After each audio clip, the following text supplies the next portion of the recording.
我从小就长得干净帅气，姐姐害怕我被外面的精神小妹惦记，所以在她出国前，把我打包扔到了她商业死对头的家里。疏影，你帮我照顾一下弟弟，我有事得出国一趟。让我帮你养弟弟，你确定？那是自然，咱们虽是死对头，可也是从小玩到大的发小。你帮我照看好他，钱我一分不少。钱就不必了，把阿晨给我留下就行。这丫头答应的那么果断，而且还不要钱，总感觉哪里怪怪的。但也没办法，我现在要出国一趟，又怕阿晨被外面的那些精神小妹惦记。思来想去，还是放在莫疏影身边安全好。莫疏影私生活干净得很，身边从没出现过什么异性，肯定不会对阿晨动歪心思。我得先提醒你，我弟弟乖得很，你可不能欺负他。两家的恩怨跟小孩子没关系，啰嗦。行，我也不跟你废话，你答应了就行。阿晨，这2个月你就跟着他。随后转头就吩咐身后的保镖搬行李。我站在一旁，心里满是不服气。我姐简直是不可理喻，非要把我丢给一个陌生女人。莫疏影站在一旁，嘴角不自觉地勾起一抹弧度。没想到我日思夜想的人，就这么自己送上门来了。苏雨亲眼看着保镖把行李搬完，又看向莫疏影。我转了1000万到你账户，查收一下。对了，现在是暑假，你多盯着他点。外面那些人总约他出去玩，那些心思不正的，你一定要帮我拦着。我相信你，你跟那些见色起意的人不一样，肯定不会欺负我弟弟。笑话，哪个女人对喜欢的人不是见色起意？送上门来的缘分，我可不会白白放过。苏雨低头看了看时间，语气急了起来。我12点的机票来不及了，你一定要好好照顾他。弟弟，我走了，你别到处乱跑。苏雨交代完，便匆匆上了车。我望着车子驶远，只能站在原地轻轻叹气。我正发着愣，一阵清香钻入我的鼻子，我垂眸一看，就看到一双温柔的眼眸，一时之间竟忘了动弹。你想干什么？苏晨，要是他敢教训我，我就立马跑掉。莫疏影的目光落在我脸上，声音妩媚又撩人。不早了，先进去吧。好的。我微微侧身，想让他先走。见我迟迟不动，莫疏影的语气冷了几分。怎么，我美得让你走不动路了？我的语气带着几分生硬。你先走。莫疏影不知道我心里的小九九，满脑子想的都是绝对不能让阿晨跑掉。别磨蹭了，快进去。我心里顿时不痛快起来，目光瞥向他身后的路，琢磨着逃跑的可能性。莫疏影察觉到我的意图，眼神冷了几分。你姐姐把你交给我，我就得对你的安全负责。你要是想走，除非等她亲自来接你。我冷哼一声，转身就往别墅里走，胳膊拧不过大腿，我只能认栽。要是阿晨真的执意要走，我还真不知道该怎么办才好。我走进客厅，一屁股坐在沙发上。我的房间在哪儿？回苏少爷的话，2楼上去第1间就是。我不要那间，我要靠走廊的。正巧此时莫疏影走了进来，我立刻换上一副客气的语气。你答应我姐要好好照顾我的，我不过是想要一间合心意的房间而已。无妨，把我的主卧腾出来。我不由得瞪大眼睛，怎么也没想到，我随口一提的房间竟然是他的主卧。那个我不要了，我真的不要了。3楼随便给我找一间吧。苏少爷，3楼没有卧室。莫疏影走到一旁，倒了杯水递给我。家里就2个卧室，你选一间，选哪个都行。商场上杀伐果断的大小姐，竟然会亲自给我倒水，这和她平日里冰冷美人的形象，简直判若两人。我呆呆地看着她，连眼神都忘了挪开。莫疏影被我看得有些羞涩，故作镇定地开口：“我脸上有刺。”没有。莫疏影只当我是被她的样貌吸引，心里暗自得意，语气都轻快了几分。选好了吗？想要哪间房？随便哪间都行，你选吧。你住哪间，我就住哪间。莫疏影意味深长地看了我一眼，一旁的佣人也愣住了，似乎是没想到我会说出这样的话。我这才反应过来，急忙纠正：“剩下的那间给我就好。”莫疏影笑了笑，对佣人吩咐道：“时间不早了，先把客房收拾出来，让他住下。”佣人应声退下。我看着佣人的背影，犹豫了一下：“谢谢。”莫疏影脸色却冷了下来，她不喜欢这声客气的谢谢，更不喜我们之间这种疏离的称呼，显得生分极了。我拿起水杯喝了一口，口袋里的手机却响了起来。我掏出手机看了一眼备注，偷偷瞥了眼还站在旁边的莫疏影。阿晨这鬼鬼祟祟的样子，明显是不想让我知道是谁打来的电话。莫疏影注意到我脸上露出几分欣喜的神色，心里顿时涌上一股不好的预感。她迈步走过去，在我身边坐下，身旁的沙发陷下去一块，我一偏头，正好对上她的目光。在跟谁打电话？阿晨，你身边怎么有女人的声音？我压低声音解释，是我姐姐的朋友。对于莫疏影的问题，我避而不答，反而站起身，刻意和她拉开了距离。莫疏影的眉眼满含娇嗔的看向我，我只能在电话里一个劲的解释，我真的在家，是我姐的朋友，不是其他人。莫疏影的声音和苏玉截然不同，周依依自然能听得出来。而莫疏影看着我手忙脚乱解释的样子，心里的醋意翻涌。她故意提高音量，用撩人的声音对我说：“阿晨，时间不早了，跟我上楼休息。”我不可置信地瞪大了眼睛。你刚才说什么？苏晨，你到底在哪儿？你要跟谁休息？不是你想的，你误会了。电话被猛地挂断，我皱着眉，一脸无语地看向莫疏影。你刚才胡说八道什么？现在好了，他误会了。误会什么？误会我们关系不一般呗。我话到嘴边却怎么也说不出口，只能耷拉着脑袋。以前听姐姐说过，莫疏影这个人不好惹，我不能说话得罪她，我只能转移话题。你刚才叫我阿晨，几分钟前不还是连名带姓的叫我吗？不能叫。也不是，就是觉得有点怪怪的。听见我说这话，莫疏影心情瞬间好了不少。刚才打电话的是你女朋友？我有些不好意思的别过脸。才不是。你在跟她谈恋爱？没有。说实话，我不会告诉你姐。我倒要看看是哪个不知好歹的小妮子，肯打我的人的主意。真的，我没和她谈恋爱，就是关系好一点的异性朋友。你答应我的，不许告诉我姐。就算现在没谈，恐怕也快了。更不爽。见他不说话，我心里有些发慌，连忙开口：“我先上楼回房间了。”我慌张起身想溜走，腿不小心撞到了他的膝盖，一阵幽香扑面而来。我满眼惊愕地看着他，他静静地看着我，两个人离得很近。我的声音带着几分慌乱：“我不是故意的。”我的声音不自觉带着一丝颤抖。我长这么大，还从未和异性有过这么亲密的接触，脸直接就红透了。你说什么？我慌乱的想要站起身来，结果不知道是太紧张了还是什么，我直接左脚绊右脚，再次摔倒。但是这次没能撑到沙发的扶手山，场面狼狈又尴尬，我连忙手忙脚乱的爬起来，落荒而逃。笨蛋小狗，连路都走不稳哦。我才不是笨蛋小狗。看着我气冲冲离开的背影，莫疏影无奈的叹了口气。我真的是栽在他手里了。我回到房间洗漱完，盯着手机屏幕有点发愁。周依依现在连消息都不回了，怎么办啊？我有些认床，翻来覆去睡不着。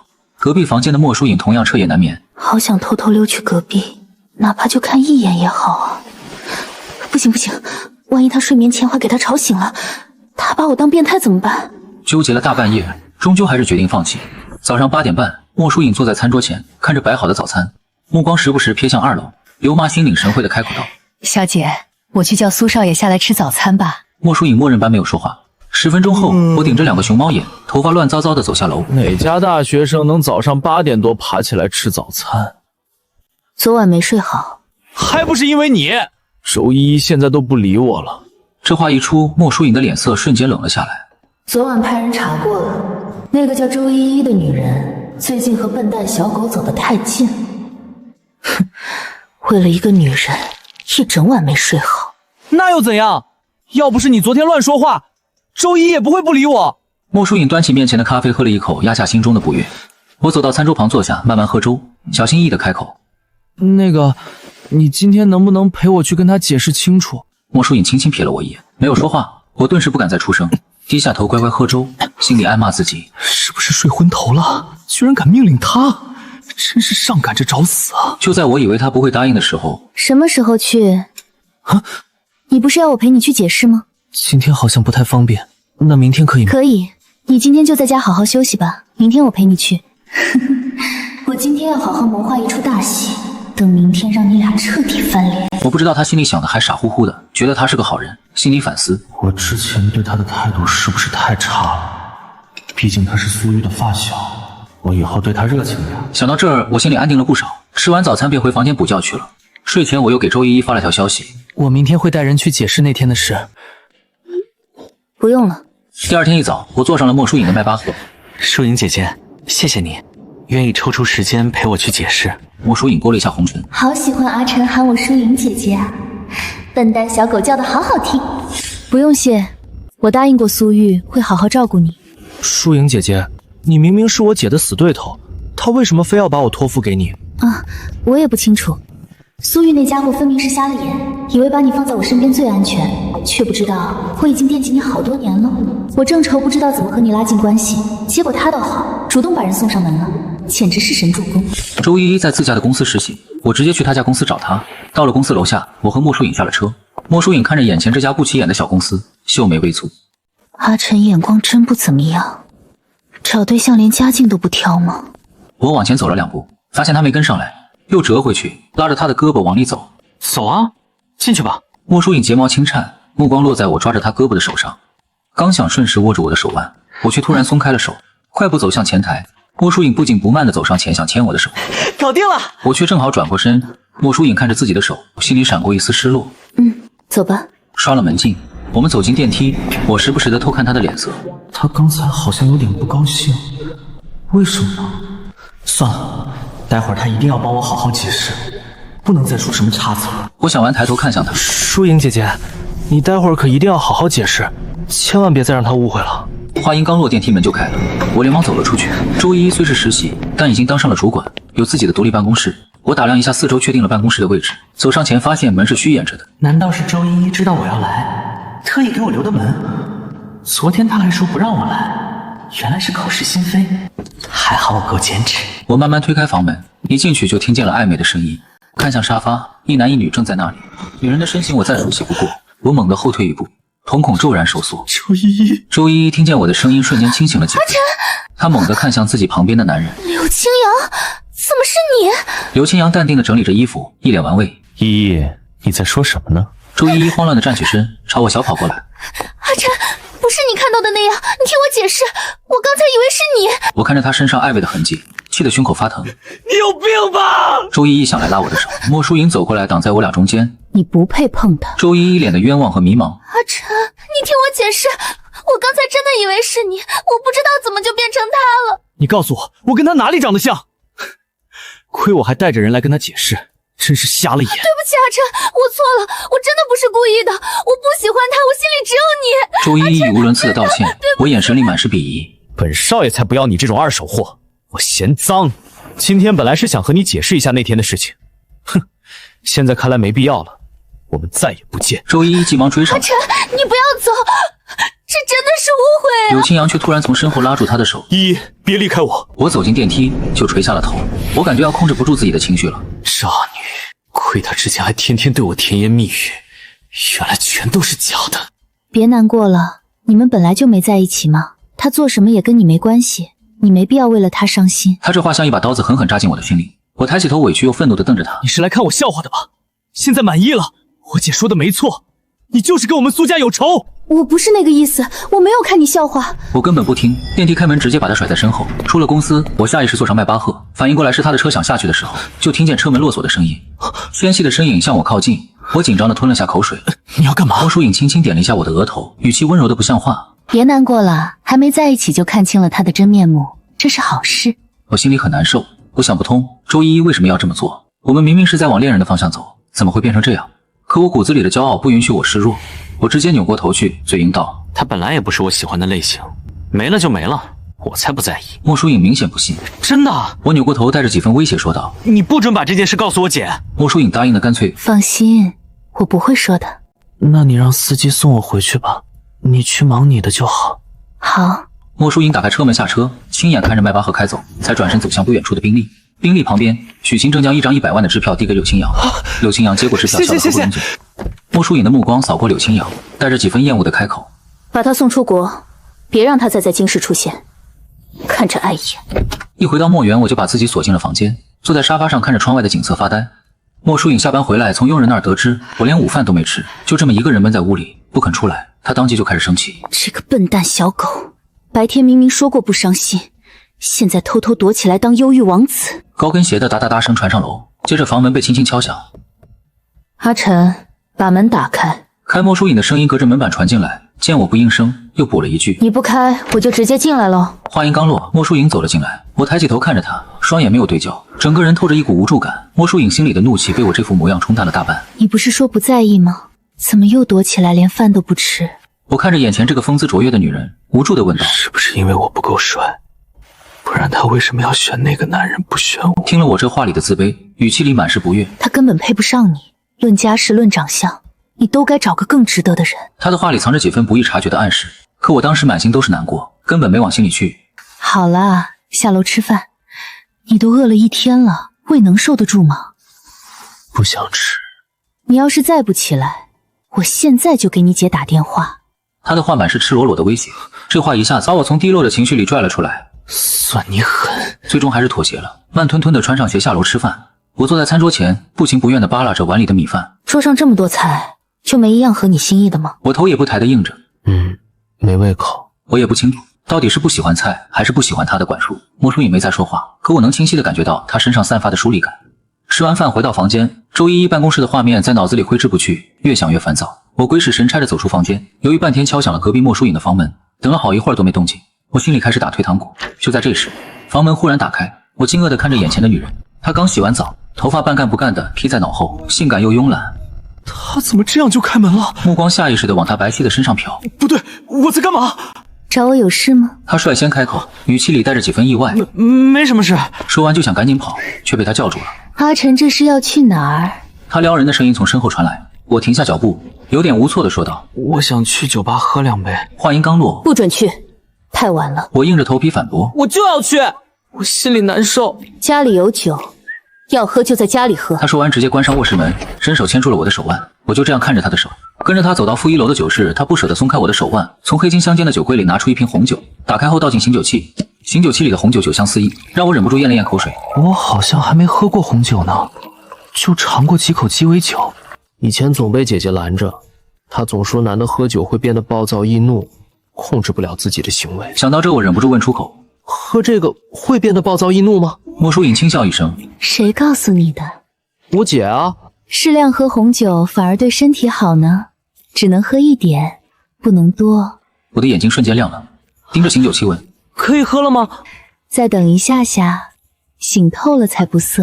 我瞬间蔫了下去，过了2秒又忍不住追问：现在能喝了吗？莫书颖抬眸看我，眼底带着笑意。她拿起醒酒器，将红酒缓缓倒进高脚杯里，递到我面前。你姐平时是不是都不让你碰酒？我嘴角一抽，不肯说实话。没有的事儿，我姐允许我喝酒。她轻笑一声，没戳破我的谎言，绕到我旁边的高脚凳坐下。我端起酒杯喝了一小口，瞬间皱眉。又涩又苦，一点都不好喝，不如鸡尾酒顺口。喝不惯吧？要不给你来点果汁？我不悦地瞪了他一眼，负气般把杯子里的红酒一饮而尽，甜甜辣辣的滋味在口腔里蔓延。这酒真是徒有其表。莫书颖轻轻勾了下红唇，自己抿了一口，见我自己又倒了一杯，提醒道：慢点喝，小心醉了。我轻哼一声，本少千杯不醉。又一次一饮而尽。可这杯红酒下肚，脑袋就开始晕了，眼神也逐渐迷离，整个人趴在吧台上就不想动了。莫书颖笑着摇了摇头，慢悠悠地品着酒，嘴里还喃喃自语：看来阿晨是真没把姐姐当外人啊。我迷迷糊糊地抬起头，盯着他的脸说：姐姐，你真好看。莫书颖眼底闪过一丝惊喜，凑过来问我：真的？我使劲点头，不行，脑袋更晕了。我盯着她性感的红唇，脑子里又浮现出周依依办公室的画面，心里一阵难受。我借着酒劲坐了过去，她用撩人的声音轻轻问我：还认得我是谁吗？我摇了摇头，头晕的发沉，好像在自言自语。我不优秀吗？她无奈又宠溺地说：优秀，我们阿晨最棒了。莫书颖一直护着我，我把脸贴在冰凉的吧台上，眼神呆呆地喃喃着：我最棒了，是周依依配不上我。莫书颖在一旁深情地看着我。笨蛋小狗反应怎么这么大？恋爱脑无疑了。没过多久，我的困意涌了上来。莫书颖耳边传来均匀的呼吸声，叫我2声，见我没反应，便叫来一个保镖把我送回房间。就在莫书颖帮我整理被子的时候，我迷迷糊糊地醒来，眼睛里只看到她性感的红唇，鬼使神差地抬头凑了过去。莫书颖瞬间睁大了眼睛，难以置信地看着我，我眼神狡黠却又晕乎乎地冲着她笑。她语气认真又严肃地问我：宋晨，你知道我是谁吗？就乱七。我脑袋晕得厉害，根本听不懂，只隐约觉得她好像不高兴了。我赶紧转过身去，企图躲过她的责备。见我不说话，她的脸色更加青了，目光落在我的唇上，指尖下意识地碰了碰自己的唇。阿晨，好好睡觉，明天就会把周依依忘掉。第二天一早，莫书颖坐在餐桌前吃早餐，一个视频电话就打了过来。我弟弟呢？电话一接通，苏玉的声音就传了过来。这么久才想起你弟弟，我还以为你把他忘了呢。苏玉语气有些心虚。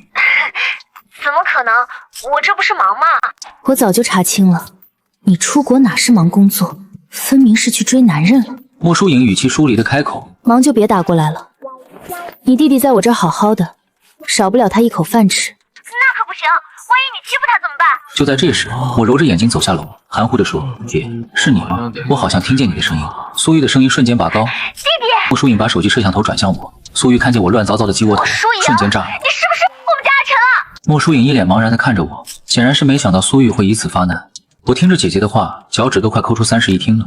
你不会让我给你弟吹头发选衣服吧？苏玉刚想发作，忽然像是想到了什么，瞬间得意起来。也是，你一个没弟弟没男朋友的单身狗，不懂这些也正常。莫疏影更无语了。懂了，这是谈恋爱来炫耀了。莫疏影看着屏幕里的苏玉，满脸不屑。你现在就尽情嘲笑吧，等我把你弟追到手，看你还笑不笑得出来。你得找个造型师，给我弟做形象管理。阿晨在家里就是这样。我走过去，弱弱开口：“姐，我自己可以的。”可以个屁！你姐我给了钱的，在家里怎么样，在那儿也就怎么样，别委屈自己。我不敢说话，偷偷瞟了一眼莫疏影。莫疏影没什么情绪。这又不是什么大事，小少爷自然是要好好招待。要是在我这待遇还不从前，我怎么把人骗到手？我姐关心地问道：“弟弟，莫疏影没欺负你吧？”没有，疏影姐姐人很好的。莫疏影对着手机翻了个白眼。不准叫她姐姐，我疑惑地问道：“那我怎么称呼啊？叫莫疏影。我和你说，要是她对你不好，你就来跟我说，我来解决。”我不想搭理这个神经姐姐，乖乖点头。莫疏影将摄像头反转对着自己。行了，手机没电了，挂了。临挂前，苏玉大叫：“你不准欺负我弟弟，我还会隔三差五的视察的。”莫疏影将电话挂断，把手机放到一边，看向喝粥的我。今天起这么早，我还以为笨蛋阿晨昨晚喝多了，今天会不舒服，都没让人去叫他起床。我嘴角一抽，可不得起早吗？要不然等主人来请多尴尬。空气陷入诡异的沉默。你还记不记得你昨晚酒后干了什么？我有点懵。我干啥了？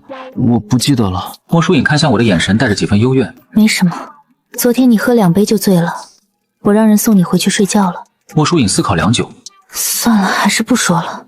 这才相处几天，把笨蛋小狗吓跑了怎么办？我的瞳孔微微放大，我还以为是自己爬回去的呢。视线猝不及防的对视。麻烦姐姐了。以后不能跟别人出去喝酒，很危险。莫疏影暗自思忖，在我这儿才只是忍不住亲了一口，要是被其他女人拐走，那性质可就恶劣了。我刚还无措的感觉，瞬间荡然无存。跟我姐姐一样啰嗦，烦死了。早餐吃完，我准备上楼，走到一半，感觉身后有人，回头发现莫疏影站在2个阶梯之下。疏影姐姐，你不去上班吗？你姐让我给你做形象管理。你给我！我心里的诧异转为怪异。你可别吓我，我害怕。不用了，疏影姐姐，我自己来就行。你姐姐的话都不听。真不用，我自己可以的。我的再三拒绝，让莫疏影身上的疏离感更重。她冷冷地看了我一眼，转身离去。她怎么还生气了？我正自己鼓捣发型的时候，发小打来电话，我将免提打开放到一边。阿姐，咋了？哟，听你这声音，从失恋的阴影走出来了。我撇了撇嘴，什么失恋？根本没练过。没错，我冷静下来，不想承认自己跟周依暧昧过，有点丢人。云姐有些疑惑地开口：“不过说真的，周依真不像那种见异思迁的人，你们是不是有什么误会？”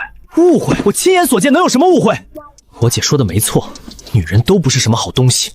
这么一听，苏玉确实不是个好东西。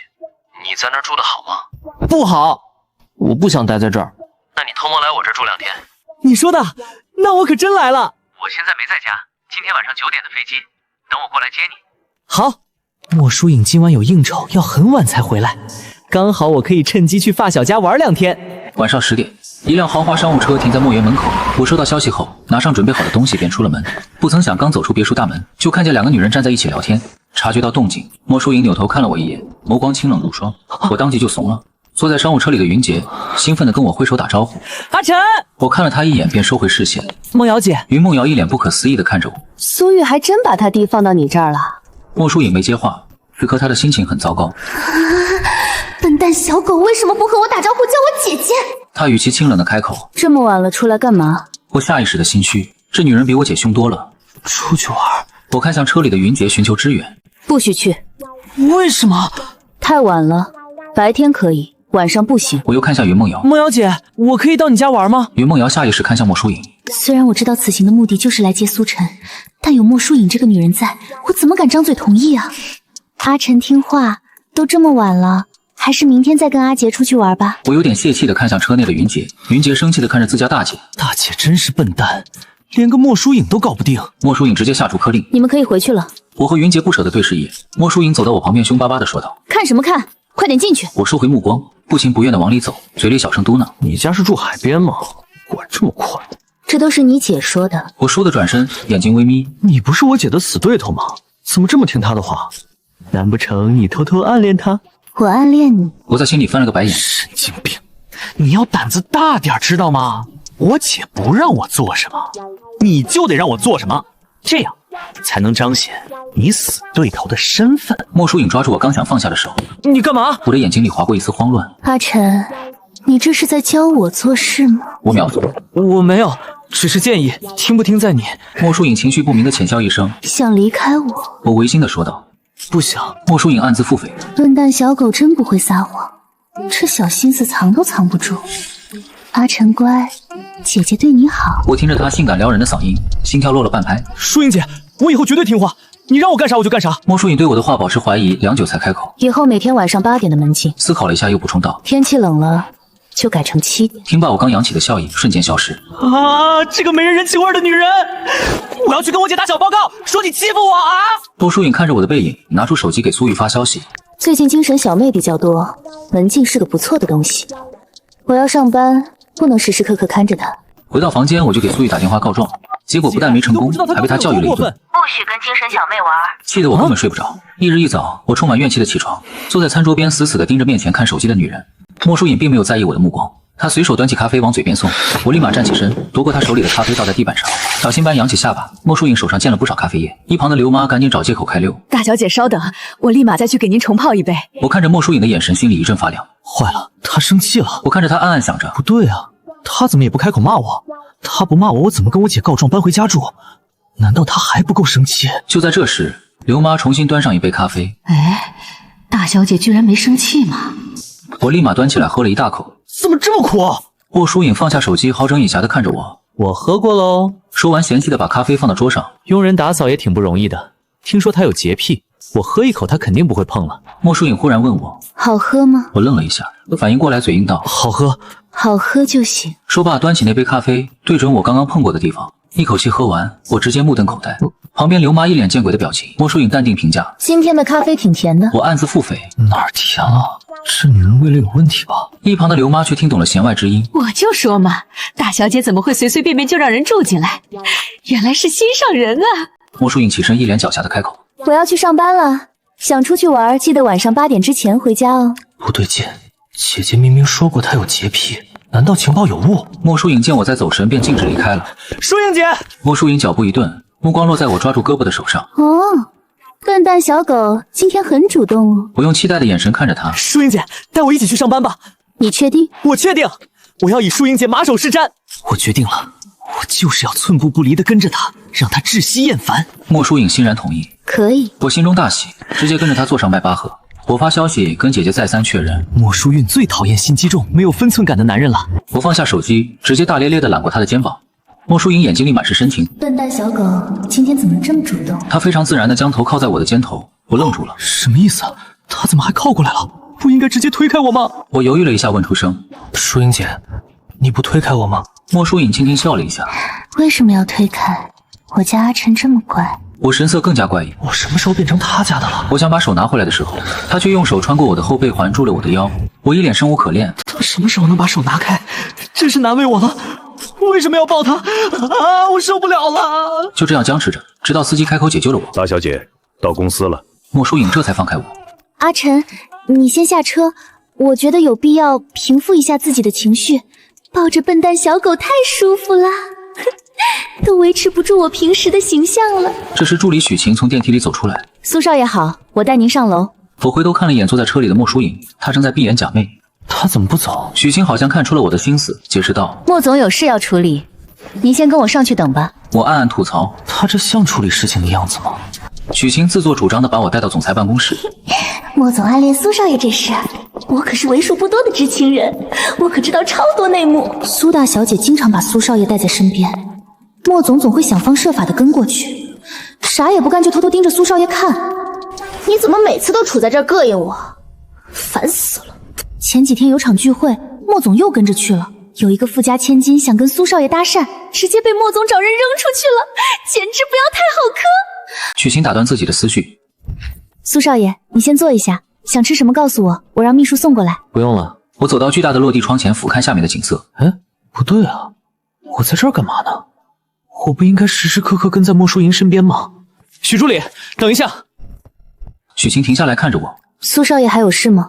我觉得应该先掌握莫淑颖的行程。他待会儿要干嘛来着？许晴稍加思索，决定如实回答。莫总吗？莫总20分钟后有个会议。在哪间会议室？你带我去看看。许晴心想，宋少爷这是想多了解了解莫总。二话不说，直接带我去了会议室。莫淑颖上楼的时候，许晴站在电梯门口候着。人都到齐了，您过去，会议就可以开始了。莫总，您迟到了。莫淑颖先开口询问我的动向。苏晨呢？在您办公室。莫淑颖抬步就要往办公室走。会议哪有笨蛋小狗香？许晴在后面暗暗腹诽。恋爱脑。许晴为了让自家老板去开会，灵机一动开口道：“我刚才看苏少爷有些疲倦，现在应该正在休息。”话落，莫淑颖的脚步立马停下，只犹豫了1秒就朝会议室走去。那就先不打扰笨蛋小狗休息了。许晴暗自庆幸，真是个天才，直接拿捏老板。当会议进行到如火如荼时，我没有任何预兆的推开门，领着一众人齐刷刷的目光，微笑着走了进去。开会这么久，大家都渴了吧？莫总请大家喝东西。外卖员拿出冷饮，依次发给在座的所有人。众人一脸震惊看向莫淑颖，莫淑颖神情慵懒，媚眼如丝的看向我。我随手拿出一杯水果茶，狗腿般的放到他桌前。莫总，天气热了，喝杯水果茶吧。我暗搓搓的想着，快点生气，快点骂我，然后把我赶出去。莫淑颖将我得意洋洋的神色尽收眼底，直接拿起桌上的水果茶吸了一口，挺好喝的。众人表情直接变成惊悚。什么鬼？莫总不生气就算了，居然还能笑着喝下去。大家眼神交流过后，很有默契的拿起桌上的饮品喝了起来。这么热的天，苏少爷请大家喝东西，你们不说点什么吗？众人异口同声：谢谢苏少爷的奶茶。我微微蹙眉，这剧情不对。那你们继续开会吧，我先不打扰了。说完，我默默退出会议室。莫淑颖跟随着我的视线转向这群不懂事的高层，看他们还在喝着我买的饮品，醋意十足的开口：好喝吗？众人二话不说开始吹捧，好喝好喝。莫淑颖目光清冷的扫视众人，众人又纷纷有眼力见的改口，不好喝。莫淑颖脸色更加不悦，众人纷纷闭嘴不敢接话。开会时间喝东西，这个月的奖金扣光。众人直接一脸麻木，一旁的许晴直接将所有奶茶全部没收。这可是莫总第一次收到苏少爷的礼物，这群人还想分一杯羹，真是不要命了。众人心更痛了，奖金没了，喝的也没了。我回到办公室，一屁股坐在莫淑颖的真皮座椅上。这女人真是镇定自若，一点都没有慌乱的感觉，怪不得莫家比苏家发展的好一丢丢。我姐真的没法比，男神跑了立马跟着追过去了，妥妥一恋爱脑。对哦，莫淑颖有没有喜欢的异性啊？莫淑颖刚走出会议室，手机里好几个人发来同样的消息。苏家少爷在到处打听你有没有心上人哦。他推门进来，看我坐在他的椅子上，无精打采的趴着，露出愁眉苦脸的侧颜。问了一圈下来，没有一个人知道莫淑颖有没有心上人。难道他真的不会对任何人动心吗？他看我半点没有要站起来的意思，一脸狡黠的说道：阿晨，坐在这儿是要认真工作的哦。请。我听见这话，立马弹射起步，双手做了个请的动作。莫淑颖坐上去。阿晨，我们加个好友吧。我想直接拒绝又不敢。为什么？我把刚才的外卖钱转给你。不用，又没多少钱。我姐虽然有点傻，但是赚钱还是很厉害的，从不缺我钱花。莫淑颖头脑风暴，想得到我的好友位。我是你姐的死对头，你花我的钱，她应该很赞同。我看着她思考了一下，有道理。加上好友后，莫淑颖立即转了52万过来。淑颖姐，你为什么转52万啊？因为这种特殊含义的转账，以后不管用什么方法，我都不能找你要回来，所以这个数字代表了我的真心。我虽然听得有点懵，但是心里觉得有道理。莫淑颖编辑备注：笨蛋小狗是我唯一的心动男嘉宾哦。这么多年，终于得到他的联系方式了。我把钱收了后，突然弯腰在他旁边喊道：淑颖姐。莫淑颖侧头：你有没有喜欢的异性？莫淑颖反问我：阿晨呢？有没有喜欢的人？我开口抱怨道：周依依的事儿你又不是不知道，怎么哪壶不开提哪壶呢？莫淑颖静静地看着我的眼睛，语气认真地说道：有。我瞬间瞪大了眼，他竟然真的有喜欢的男人。可以告诉我那个男人是谁吗？不可以哦。哎，淑颖姐，你就告诉我吧。阿晨，你为什么想知道？难道你喜欢姐姐？对啊，我最喜欢淑颖姐了。莫淑颖一脸魅惑的开口：哦，哪种喜欢？我立马当机：我俩亲情？我俩哪有亲情？爱情那更没有了。我当机立断决定撒谎：我要是说我暗恋你，你信吗？莫淑颖直接愣住，惊讶地问道：你暗恋我？对啊，所以我想知道舒莹姐喜欢谁，择偶标准是什么样的。莫疏影轻笑着点了点头。这样啊，跟你差不多哦。所以如果你想追我，还是有很大几率会成功的哦。这女人一看就是逗我玩。怎么样，要不要追姐姐？不要，那样我姐姐绝对会打断我的腿。而且我根本就不喜欢你，追什么追？听见这话，莫疏影立马扭过头。你都不追我，那我就没必要告诉你那么多了。我站在他背后瞪了他一眼，抬脚直接往外走。莫疏影开口问我去哪儿？我头也没回。无聊出去玩。快中午了，吃了饭再走。我撇了撇嘴，不要，你自己吃吧。莫疏影一脸无奈地按下内线，安排保镖跟上安少爷。虚心恭敬地应下。是，这就去安排。我约了云杰出来吃午饭。你快给我想想办法，我该怎么样才能让我姐收回让莫淑行照顾我的想法？不应该啊，我姐不是说莫淑影这人不好接近，得罪她的人都没什么好下场吗？她就单单不对你发脾气。怎么不发脾气？瞪我一眼我都要吓尿了。这也不让，那也不让，比我姐都烦人。云杰听见我这么说，这才符合我心里对莫淑韵的印象。唉，这可如何是好？你都打断他开会了，他都不生气。所以这不是让你帮我想想办法吗？云杰脑瓜子转了转，我能出的主意可多了，你确定接得住？比如，没有女人不喜欢帅哥。这样，我们给他找10个，10全10美。真这么干，他不得弄死我？不破不立，要玩就玩狠的。到时候偷拍点照片发给你姐，你姐发现他人品不行，自然就接你回家了。怎么样？我纠结了一会儿，忽地重重拍桌，就这么干。夜幕降临，我和云杰戴着口罩墨镜跟贼似的走进会所。一进豪华包厢，两位少爷晚上好。云杰看着他们满意的点了点头，都是按您的要求叫过来的。云杰扭头看了他一眼，干得不错，让他们先下去，再叫几个女的过来。我不解的开口，叫女的干嘛？你傻呀？咱们俩在这儿有啥意思？当然是叫几个人过来一起玩游戏啊，不然咱俩干坐着吗？我点了点头，有道理。我和云杰两人玩得不亦乐乎，脸都快笑烂了。手机铃声一直响个不停，却被包间内动感的音乐遮盖。坐在我们身边的两个人还不忘一直帮我俩加油。我刚想顺着女人的手喝果汁时，一抬头就对上了莫淑影。滚，都滚！经理急忙把一群女人们都带走，就连云杰都立马起身想走。淑英姐，你怎么来了？莫淑影唇边漾起一抹冷笑。以前怎么没发现你这么会玩，对着一群女人卖笑呢？不是，什么叫我对着一群女人卖笑？沉默震耳欲聋，莫淑影感觉自己掉进了醋缸里。和一群女人玩很开心吧？嘿嘿，非常开心，小姐姐们情绪价值拉满。莫淑影咬牙切齿地叫着我的名字，苏晨。还小姐姐们，我长得也不差，笨蛋小狗为什么不和我玩？莫淑影在心中无声呐喊，我感觉莫淑影快要碎了，贴心开口，要不然叫两回陪你玩会儿。苏晨，干嘛？女人一脸委屈地看着我，你今天是不是想气死我？我干嘛了？不行，叫几个帅哥陪你。你说什么？帅哥已就位，随时可以陪你玩游戏。莫淑影眼里划过一丝诧异。你们刚刚在玩游戏？我眨了下眼，疑惑道：“不然还能干嘛？”莫淑影凶巴巴地说道：“那他刚刚还喂你。”我回忆了一下，我渴了啊，喝口果汁也不行。莫淑影看着我干净的眼神有点恼羞成怒。你来这种会所玩游戏喝果汁，不可以吗？不可以，以后再来我就替你姐姐教育你。说好8点晨回家，你看看现在都几点了？我悄咪咪地看了一眼手表，9点。莫淑影轻笑出声。原来你知道现在几点了？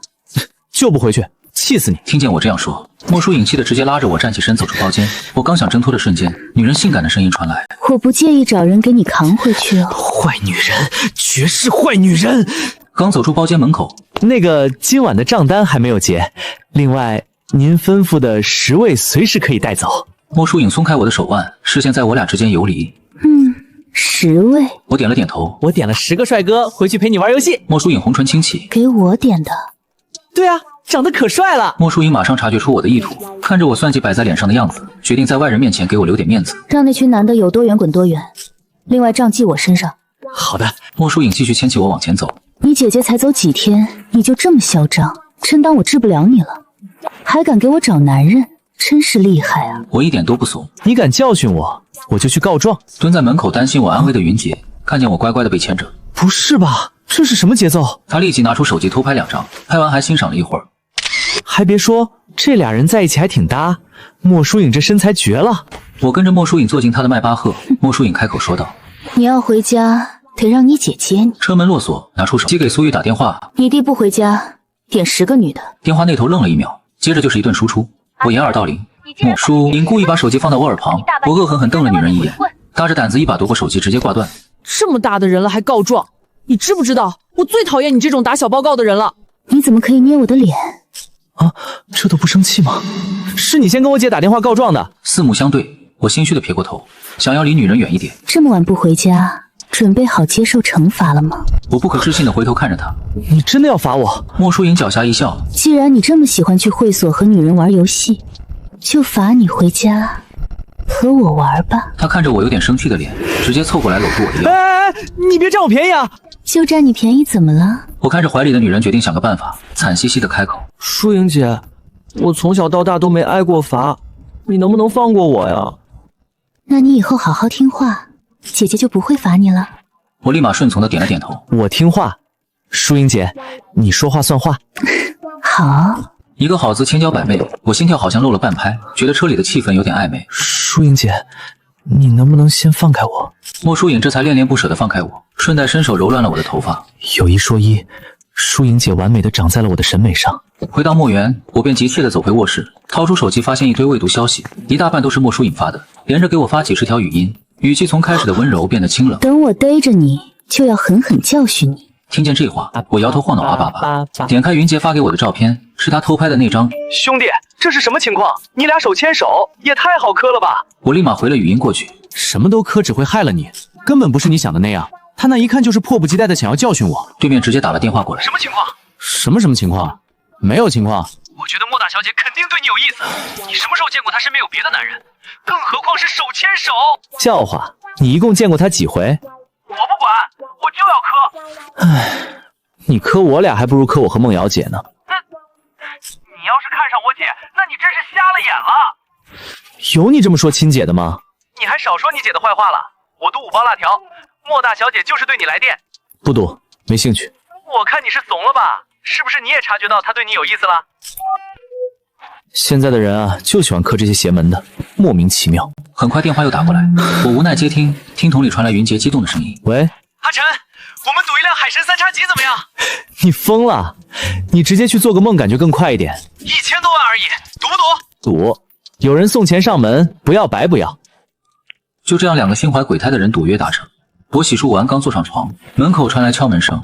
进。莫舒颖推门进来，我发现进门的不是佣人，愣了一下。舒颖姐有事吗？今天品牌方送我一块男士腕表，留着没什么用，拿给你戴吧。谢谢舒颖姐。我看她没说话，就这样看着我，脑袋一抽问道：“舒颖姐，你喜欢我吗？”喜欢。我说的不是姐姐与弟弟的喜欢，是男女之间的那种。怎么突然这么问？我跟云杰打赌，他非说你对我有意思。可我记得莫舒颖姐你有喜欢的人。云杰这小子这么快就看出来了，他俩居然还拿我打赌。你们赌什么了？新款的玛莎拉蒂，云杰说1000多万呢。想想最新款的跑车停在我家车库就开心。莫舒颖心想，这俩人玩的还挺大。我突然灵机一动，开口道：“舒颖姐，你拿我手机给云杰发个语音，车子的钱我们5-5分账，怎么样？”我不差钱。那我们3-7分怎么样？你7我3。什么3-7分？怕是得倒贴1000万出去。还是算了，姐姐我不喜欢给其他男人发语音。这女人怎么这么不上道呢？那是1000万，不是1000块，装什么高冷，还不给其他男人发语音？明明几个小时前还给我发了那么多条语音消息。我姐的1000万能挣，云家的1000万就这么不屑是吧？双标。好了，阿晨乖，告诉姐姐你的银行卡是哪个银行的。我不解的扭头，温润的触感划过我的脸，我瞬间大脑当机。莫舒颖轻描淡写的拿过我的手机。不是要5分账吗？我把钱转给你。我脑袋懵懵的听从指令，很快收到银行卡到账520万，比我亲姐都大方。坏了，这下真是拿人手软，底气不足了。你怎么给我转这么多？莫舒颖放下手机，钱不重要，阿晨开心最重要。舒颖姐，时间不早了，你快回去休息吧。莫舒颖垂眸遮住眼中的情愫。那阿晨晚安。我望着女人纤细高挑的背影，若有所思，没想出什么所以然，干脆放弃，给云杰发去消息，明天一起出去玩。第二天，莫舒颖心情愉悦的去上班。许昕心里清楚，这肯定是和苏少爷有新进展。莫舒颖铁树开花的消息很快就传到了沈月瑶耳朵里。转头就在群里说要拉着姐妹们一睹风采。他给莫疏影发信息：上次小少爷喜欢的那颗石头，我帮你搞到了，晚上来我派对聚聚吧。不去，石头让人送过来。为什么不来？这么宝贝的石头，我可不敢随便给人。没兴趣。沈月瑶看见信息乐了。那不办派对，就几个姐妹聚聚，你来不？你要是不来，我可把石头给我家柴狗吃了。一旁的顾云一心领神会的拿出手机拍照，下一秒会所的门被人推开，沈月瑶手一抖，手里的石头差一点真的掉进狗嘴里。她悄咪咪的赶紧把石头放进檀木盒子里。我们都喝差不多了，你才来。莫疏影直接无视他的调侃，难得没有回对他，走过去将桌上的檀木盒子拿到手，打开检查过后才放下心来。沈月瑶凑过去，脸都快贴到莫疏影脸上。这春心萌动的样子，用情至深啊，乖乖。莫疏影没搭理他，看向云梦瑶。他怎么在这？顾云一和沈月瑶摇了摇头。云梦瑶是我姐姐苏玉的朋友，他们几个人的聚会按说不会出现。这时傅青言开口：跟我来的，说找你有事。云梦瑶直接坐到莫疏影旁边。我弟让你看段视频。莫疏影看向他的手机，视频里我刚走下豪车，就被好几个女人追着加好友。莫疏影秀眉微蹙，这几个女人真是碍眼，好想把笨蛋小狗藏起来。云梦瑶迫切想知道答案。我弟跟阿晨打了个赌，所以你到底喜不喜欢阿晨啊？那可是1000多万，不是笔小数目啊！旁边3人听着这话，嘴角都快压不住笑意。莫疏影勾了下红唇，你来就是想问这个？对啊，不然来干什么？出门左转。无情的女人！云梦瑶起身凑到傅青言耳边小声问道：所以到底喜不喜欢？傅青言冲他摊了摊手。你说呢？云梦瑶只好无功而返。云杰又要说我是笨蛋姐姐了。等云梦瑶一走，几人又开始重新打趣。听说苏玉把他弟放你那儿让你照顾，他怎么想的？这不是羊入虎口吗？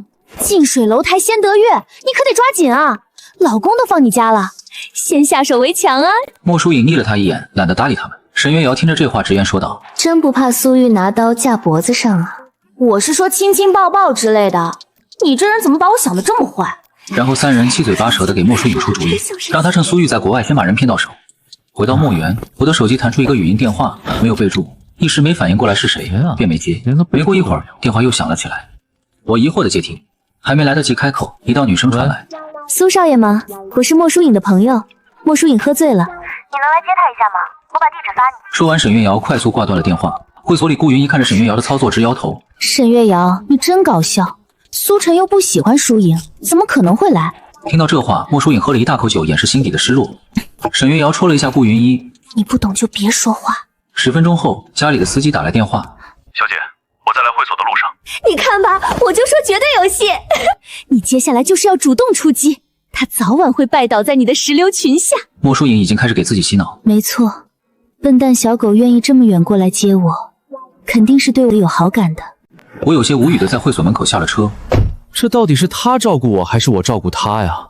刚收了他的钱，我又不好意思不来，我就说拿人手短吧。找到指定的包间，推门进去，没想到只看到几个女人坐那儿喝酒，她们几个齐刷刷看向我。我快速朝莫疏影走去，目光落在桌上空了的威士忌酒瓶。疏影姐，你怎么喝这么多？沈月瑶跟旁边的傅青言咬耳朵，学着我语气：疏影姐。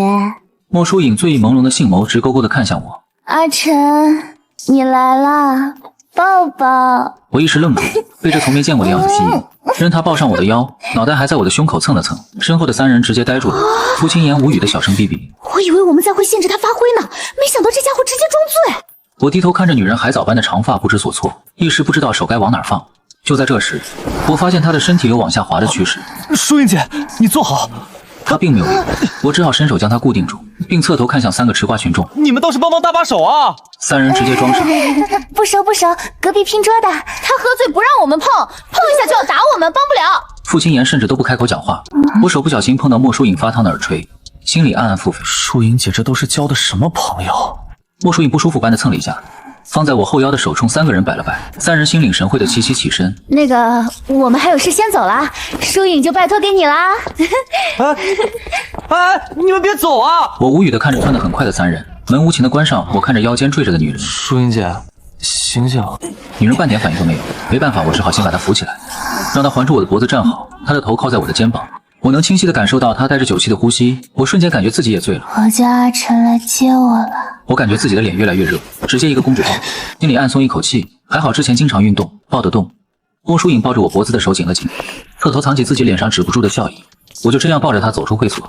大门口等待的司机刚想过来帮忙，就被自己家小姐的死亡凝视定在原地，动作急转，慌忙打开车门。我抱着莫疏影钻进车里，嘴上嘟囔：“我都没这样抱过我姐。”打算关车门，突然想到此时不跑更待何时，正想把脖子上的手拿下来逃跑，旁边的女人睁开了眼，声音百转千柔：“去哪儿？”我瞬间尴尬。那个，我饿了，打算去买点吃的。外面的不干净哦，回家让厨房给你做。我嘴角一抽，无奈道：“那回家吧。”莫疏影靠在我肩上，将那个檀木盒放到我腿上，我直接就被那檀木盒子吸引，打开一看，郁闷直接消失。疏影姐，这是给我的吗？莫疏影轻嗯了一声，我赶紧礼貌道谢。谢谢疏影姐，我很喜欢。上次没拍到这颗墨色晶石，我还遗憾了好久，没想到兜兜转转还是我的。喜欢就好。小狗今天喜欢我送的东西，明天就能喜欢我。听着莫疏影这清醒平缓的语气，我不可置信地看向她。疏影姐，你酒醒了？听见这话，莫疏影立马回神。还是有点晕，我能躺一下吗？那快躺下休息一下。莫疏影如愿以偿地躺在了我的腿上，她瞬间觉得自己真的醉了。我还在欣赏那块石头，太帅了！这下我预定的那个手工项链终于可以动工了。这时腿上的女人动了一下，我低头看去，鬼使神差地用手摸了一下她的脸。疏影姐真好看啊！我在干嘛？回到墓园，看着还在熟睡的莫疏影，我把她放在床上，她圈着我脖子的手死死不肯放开，甚至还猛地一拉。我单手撑床，单膝跪在她旁边。疏影姐，放手！莫疏影紧闭双眼，我看着她泛红的脸颊，正不知所措。这时有人敲门，我连忙让人进来。端着醒酒汤的刘妈看见我俩的姿势，连忙背过身去。哎，刘妈，别走啊，快来帮帮我！刘妈闻言只能把醒酒汤端过来，放在床头柜上。苏少爷，那就麻烦你把这个醒酒汤喂给小姐啦。刘妈别走，你先让你家小姐把手撒开。刘妈犹豫间看见莫疏影睁开眼冲她使眼色，瞬间明白装醉呢。苏少爷，你觉得我家大小姐长得怎么样啊？我被这突如其来的问题问得有点懵。很好看，是吧？我也觉得我家大小姐好看。你看这鼻子，你看这小嘴儿，你就不心动吗？就没有什么想法？我顺着她的视线看向身下的莫疏影，咽了下口水。这我也不敢啊，让我姐知道不得打死我。你不说我不说，你姐怎么会知道？记得帮我喂醒酒汤啊。说完立马离开，还贴心的把门带上。这对吗？果然有什么主子就有什么管家，一个两个都不正常。我一脸坏笑的戳了戳女人的肩膀。莫疏影，你再不放开我，我可非礼你了。莫疏影还是按兵不动。我才不信笨蛋小狗会对我做什么。不过如果他来真的，我也不介意。我看着无动于衷的莫疏影，陷入沉思。这可咋整？我也没遇到过这事儿啊！打电话问问我姐。刚想掏手机，怀里的女人呢喃热，说着就松开手去脱衣服。我连忙慌乱的拿过被子盖在她身上，并抓住了她乱动的小手。疏影姐，你别乱动，我把醒酒汤拿过来。不知道她是不是真的听到了我的话，老实了下来。这乖巧懂事的样子，真是判若两人。我拿过床头柜上的醒酒汤摸了一下，已经不烫了，舀一勺送到她唇边。啊！莫疏影红唇微微张开，吞下了醒酒汤，甚至还用舌头轻轻舔了一下嘴角。我瞬间心跳就不正常了。快速喂完，我逃跑似的离开了莫疏影的卧室，丝毫没有注意到身后的女人睁开了眼睛。莫疏影看着角落里的监控，我要保存下来逐帧观看。笨蛋小狗真贴心。这一晚我睡得很沉，梦里两副面孔的莫疏影让我醉生梦死。早上醒来时我还久久不能回神，吃早餐的时候我甚至不敢和莫疏影对视。快吃完饭的时候，莫疏影温柔地开口：一会儿陪我去商场买衣服吧，昨晚那件好像被我扯坏了。不对啊，我姐不是说他们的衣服都是私人定制吗？每个品牌的当季新品会直接送到家里的，还用去自己买？我倒要看看这女人葫芦里卖的什么药。好啊，那一会儿我买单，正好收了你的钱，不知道给你买什么礼物呢。我俩来到商场，随便走进一家女装店，我看着那一排洛丽塔服装玩心四起，拿了一件不太复杂的抓住她的手腕。疏影姐，你穿这个肯定好看，要不要试试？莫疏影看着这件自己从没穿过的衣服问道。真的吗？阿晨想看我穿这个。真的，疏影姐你穿上这个肯定绝美，回头率超高。她思考了一下，接过衣服走进试衣间。我坐在那儿偷笑。我已经能想到一会儿有多炸裂了，等她出来我要偷拍几张丑照。店外周依依的小姐妹远远看见我，连忙扯了一下周依依的袖子。依依，那不是苏晨吗？周依依闻言立马看过来，确定是我后下意识就要跑过来。这时她旁边的男伴抓住她。依依，你去哪儿？她挣脱掉男人，快步走向我。我听见声音，扭头看去。周依依，真是不巧，这都能碰见她。周依依走过来想要抱住我，我刚想后退，被人挽住胳膊，独属于莫疏影的香味钻进鼻孔。你碰她一下试试。周依依看着我俩亲密的样子，心里酸水直冒。阿晨，她是你女朋友吗？我们当初那么久都没在一起，这才几天你就有新欢了。跟你有什么关系？阿晨，上次的事真的是误会，我真的很喜欢你。当时我俩亲眼所见，真是恶心。周依依听见这话垂眸，阿晨，我们认识了这么久，你应该知道我是什么样的人。我从来不和别人暧昧，我当时真的以为那是你。这时周依依刚才身边的男人走了过来，站在她的旁边。这是我表哥南城风。你哥哥弟弟挺多啊。阿晨，我们不是那种关系。不用和我解释，与我无关。你没看见我身边已经有人了吗？以后我们就当陌生人吧。阿晨，我追了你3个月，你都没点头，这才几天，别人就可以抱着你招摇过市了。我们不止抱了，我们还亲了，那又怎样？本少爷想跟谁在一起就跟谁在一起，想抱谁就抱谁，想亲谁就亲谁。莫疏影伸手摸了摸刚才我亲吻的位置，上面还残留着我的气息。周依依攥紧了自己的衣服，显然被这行为气得不轻。我看着周依依的表情动作，觉得心里特舒坦。终于报复回来了。我不可一世地看着她，下一秒手被牵住，身子转了个弯。我怔怔地看着女人魅惑的笑容。莫疏影捏了下我的手，阿晨，你刚才亲的位置不对。说完便吻了上来。我整个人僵在那儿，目光呆滞地看着她。莫疏影舔长折指，她抱着我的胳膊，眼神疏离地看向不知死活的周依依。还不走吗？我们结婚不会亲你的。周依依一颗心都碎完了。一旁的南城风拉着周依依离开。依依，走吧，别耽误人家谈恋爱了。场面很快安静下来。莫疏影抬眸看着我，阿晨，我回过神来，直接一把推开她，整个人像炸毛的小狗。你竟然敢称本少爷，你是什么东西？莫疏影被我推得一个踉跄，她压下一瞬间的不悦，抬眼看向我。是你先亲我的。那又怎样？本少爷亲你是你的福气，亲我就是不行。不愧是苏玉养的豪门少爷。莫疏影上前一步拉住我的手。阿晨，对不起嘛，是我冒犯了，我以为你想亲我，但是人多不好意思，所以我才主动亲了你一口。我更生气了，那是小爷的初吻。阿晨的初吻是属于我的了。好好好，我陪你，你要怎样都可以，别生气啦。我听完秒变脸。那你不管发生啥都不能跟我姐告状。好，都听你的。抱着笨蛋小狗真舒服。莫疏影慢慢将我松开。阿晨，看看这件衣服怎么样？他说完还转了个圈，360度给我展示。我扫了一眼，我连忙用手捂住嘴。好看的，漂亮的，就是一看就不是他的风格。疏影姐，你穿这件衣服去上班吧。上班？莫疏影低头看了看自己身上的衣服，穿去上班不太好吧？但是老公的话肯定要听。那我明天就穿。疏影姐，我给你拍几张照片吧，拍个照留念。要的就是丑图。莫疏影不太喜欢拍照，但我的要求她自然不会拒绝。一阵狂拍，毫无章法，要的就是丑图。疏影姐笑一下。对喽，没多大会50连拍好了。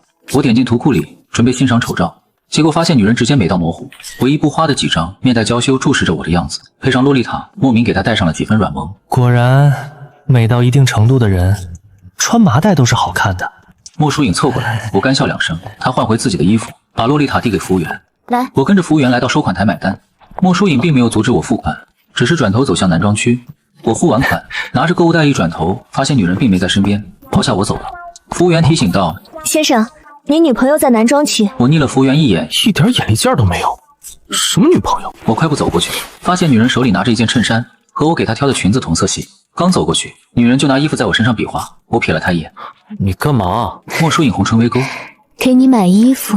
阿晨给我买裙子，我也给他买一件，2件同色系，那我们就是情侣装了。不用了，不买了。阿晨，礼尚往来，你给我买了一件，我也应该给你买一件呀。不用了，你已经送我不少东西了。我才来住几天，他又给我转账，又给我送腕表，又送宝石，还要送我衣服。这送礼物的频率比我爸妈都快了，钱多的没地方花了是吧？莫疏影将衬衫递给导购，他拿出手机准备好付款码。疏影姐，你是不是钱特别多？莫疏影开心地看着我的手。你姐说了，让我好好照顾你，我答应了就得做到呀。我愿意给你花钱，没事的。帅哥，情侣互送礼物很正常的。小姐姐这么爱你，你不同意的话，你女朋友会不开心的。不是，你哪个眼看出来我跟他？导购立马接过莫疏影的手机。好啦，阿晨，看看还有没有喜欢的。不远处3人看着眼前的一切，依依啊，不行放弃吧，那苏大少爷哪能那么容易就追到手啊？每次见面都桀骜不驯的样子，那是因为我跟阿晨还不是男女朋友。上次肯定就是太想他了，所以才会把柳清源误认为是阿晨，要不然我俩肯定能在一起的。我不甘心就这样把阿晨拱手让人。结完账，我看着手机里好兄弟发来的消息，问道：“淑英姐，你现在应该去公司上班了吧？”莫疏影看了一眼时间，11点半。该吃午饭了，不急，我订了一家餐厅，今天中午我们在外面吃。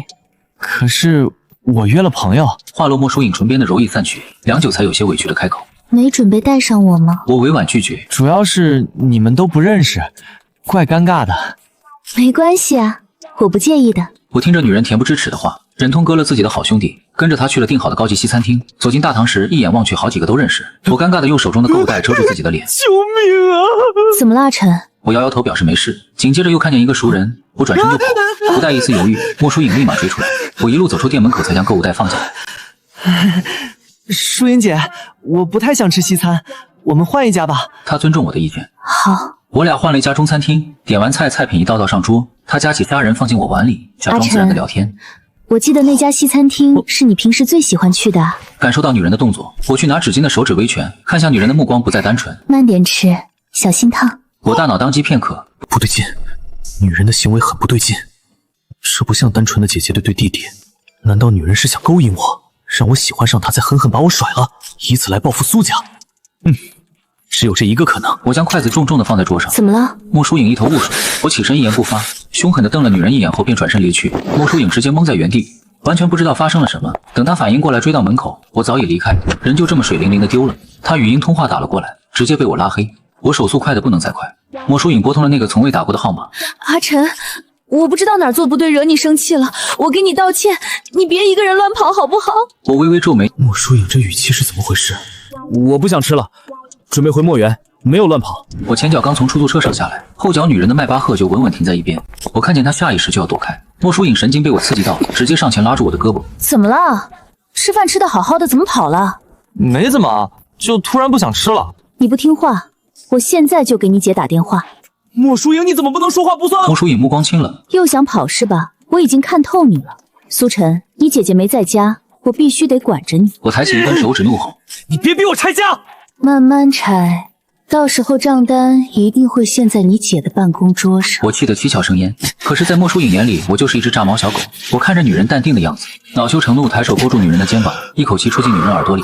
她的嗓音又娇又媚，我一脸坏笑：“疏影姐，你是不是对我别有目的啊？”莫疏影娇躯一震，不说话，我就当你默认了。她很想告诉我她喜欢我，但又怕把人吓跑了。疏影姐，你觉得我帅吗？阿晨最帅了。那疏影姐喜不喜欢我啊？莫疏影没有丝毫犹豫，喜欢。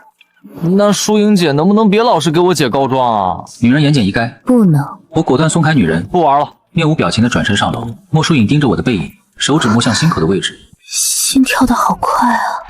我回到房间，气愤的拿枕头发泄。疏影姐就是个大骗子，出尔反尔，偏偏我还不能制裁她。我瘫坐在床边，脑子里乱糟糟的。云杰说莫疏影喜欢我，可我总觉得不对劲。她是我姐的死对头，突然对我这么好，又是收留我，又是花钱讨好我，天底下哪有这么好心的死对头？正琢磨着，房门被轻轻敲响了。阿晨，开门。是莫疏影的声音，语气听不出情绪，不像往常那样带着笑意。我咬了咬牙，假装没听见。反正我也不想理他，谁让他老是拿捏我。敲门声停了，我以为他走了，刚松了口气，房门咔嗒一声被推开，他居然有我房间的钥匙。我猛地抬头看向女人，你进来干嘛？出去！莫疏影反手关上门，踩着高跟鞋缓步走到我面前，她的眼神比平时清冷了许多，完全没有半分笑意。还生气呢？她开口淡淡的，听不出喜怒。我别过脸，冷漠回道：不用你管。女人并没有因为我的话而生气，反而在我面前的地毯上坐了下来，仰着头看我，这个姿势让我莫名有点不自在。刚想挪开视线，就听见她轻声问：你是不是一直觉得我对你好是喜欢你？我心里一跳，下意识反驳：谁觉得了？我才没有。嘴上这么说，耳朵却悄悄发烫。是吗？莫疏影轻笑了一声，那笑声里没有温柔。可我看你早就习惯了我的好，甚至有点离不开我了，对不对？他的话戳中了我心底最隐秘的地方。我不得不承认，这阵子在墨园，他把我照顾得无微不至。我习惯了他的叮嘱，习惯了他的偏爱，甚至习惯了身边有他的气息。可这种感觉，我从来不想承认。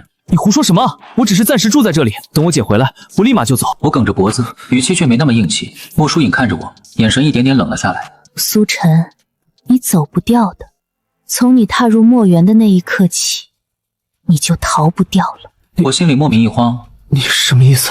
他没有立刻回答，反而抬手，指尖轻轻划过我的脸颊。他的指尖很凉，触碰到皮肤的瞬间，我猛地一颤，想躲开，却被他轻轻按住了下巴。近距离看着他的眼睛，我第一次发现那双总是含着笑意、温柔缱绻的眼眸深处，藏着浓得化不开的恨意和偏执，没有半分爱意。那眼神不是看喜欢的人，而是看一件势在必得、即将到手的猎物。什么意思？意思就是我对你的好，从来都不是喜欢，更不是爱。我要的，从来都不是你这个人。